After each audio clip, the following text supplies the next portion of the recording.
Dave Chappelle was funny. He actually He told jokes this time? he told jokes, man, Oh, okay. and actually told jokes about trans people that were actually funny. Oh, okay, He made wow. fun of the whole situation. Okay, that's a change. Yeah. Listen, it ain't his greatest show, because in fact the shit just kind of ended. It's like, are they gonna edit this shit later or something? Because shit. And I like the way Dave Chappelle always throw the fucking mic down, like, you know, that was the best closer ever. I was know.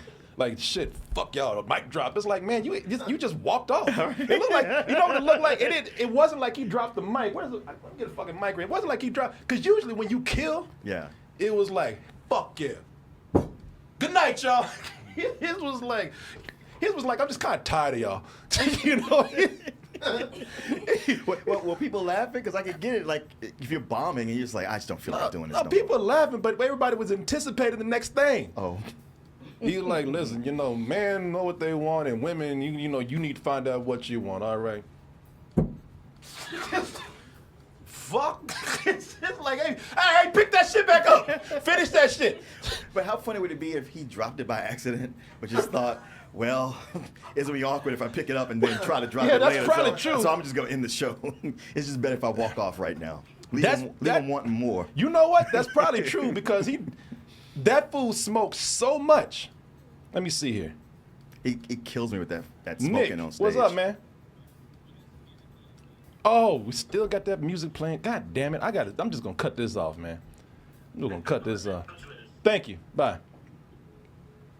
Thank you. Nah, man. That fool smokes so much. He's such a nicotine freak. Mm-hmm. He dropped the cigarette on the ground and just picked that shit right back up and smoked it like it was nothing. He looked at that shit like he didn't have 20,000 people looking at him pick that shit off the nasty ground. He told some jokes that might be considered to be offensive, and I did not get offended. I laughed, and I had a good time, man. I had a real good time. You know, it was a lot of fun. He had one opening guy. Well, he had two opening guys. That's standard. Yeah, well, he had two opening guys and one chick who was fucking horrible. Oh. I couldn't even go back in there. You know me, I can't watch people. She was bombing that hard? Yeah. Like, if you're going to bomb at a small venue. Don't bomb at a fucking arena. Oh, yeah. Yeah, I could not even go in there. I can't watch people fail on stage. I can't. It's almost like a phobia of mine. I can't watch it. Martin has seen me walk out of places. I have. And it used to be funny to me, but it's not anymore. I do have more empathy now, or squirm a little bit. Yeah, when we went to see Roy Wood Jr. and his opening acts, the first dude came out and it was all weed humor and nobody was laughing. Oh, Jesus. And the next comedian was a woman, and I think people laughed just because she wasn't that first guy.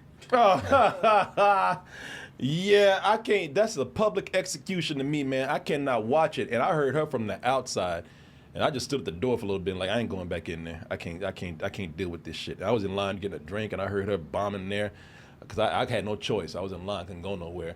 And I listen. Sometimes, like, I feel bad. Like, I have just a basic, you know, human empathy for somebody, believe it or not. But her, she deserved half that. No, she deserved most of that shit, because she came out, and her whole thing was just kind of like, hey, rape, am I right?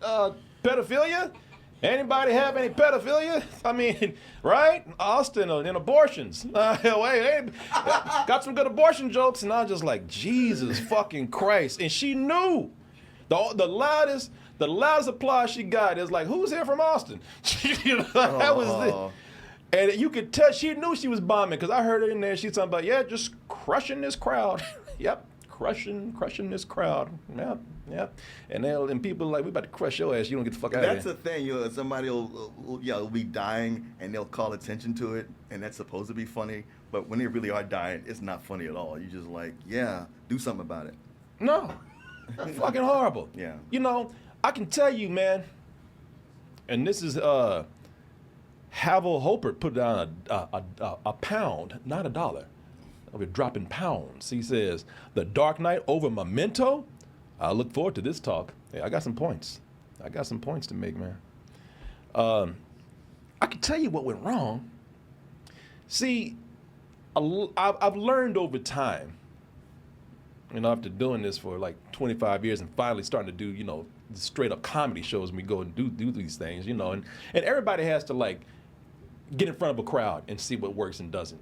You know, hopefully you'll do that before you get in front of 20,000 fucking people. But, you know, you start to get an idea of what not only is funny, but what connects with the crowd. Mm-hmm. And, you know, and sometimes this works with people, but I'm not a big fan of, hey, what about this? Am I right? You know, I'm not a big fan of that kind of humor. You know, there's people come out and they tell some of the craziest things, offensive things, maybe even cringiest things, but they find a way to make it relatable to people. Mm-hmm. You know, it's either some personal experience that they've had or it's something that's going on that everybody can relate to. Mm-hmm. Like this guy talked about being a fucking drug addict and how his daughters loved that he was a drug addict better than a sober dad. You know, and Okay. yeah, and it was hilarious. Yeah. Because he made it personal about himself. Mm-hmm. It felt like it was from the heart. And then he you know, he told it in a way where, you know, the audience could relate. Maybe you have not, maybe you aren't a coke addict and an alcoholic, but you can relate to being maybe I am. maybe you are, you know. Let me know, you know. But you know, he did it in a way where he told this to where people, if you're a parent, Mm-hmm. you don't have to be a coke addict or Yeah. an alcoholic to understand, you know, how this relates to kids. You know, Yeah. It's just it was another guy that came out. He was an Arabian guy. You know, he was talking about how, you know, people, again, you know, it's typical stuff like everybody thinks I'm a terrorist, you know, Yeah. and that's not unusual. That's actually kind of old shtick at this It point. is. But he made it funny because Okay. somehow, one way or another, it sounded like that was his experience. Mm-hmm. You know, maybe people tell terrorist jokes all the time, but it sounded like it really did happen to him. Yeah. Tell your truth. This chick just came out, pedophilia, hey! It's like, It's a thing I've been noticing lately with a lot of the top comedians, stand-up comedians.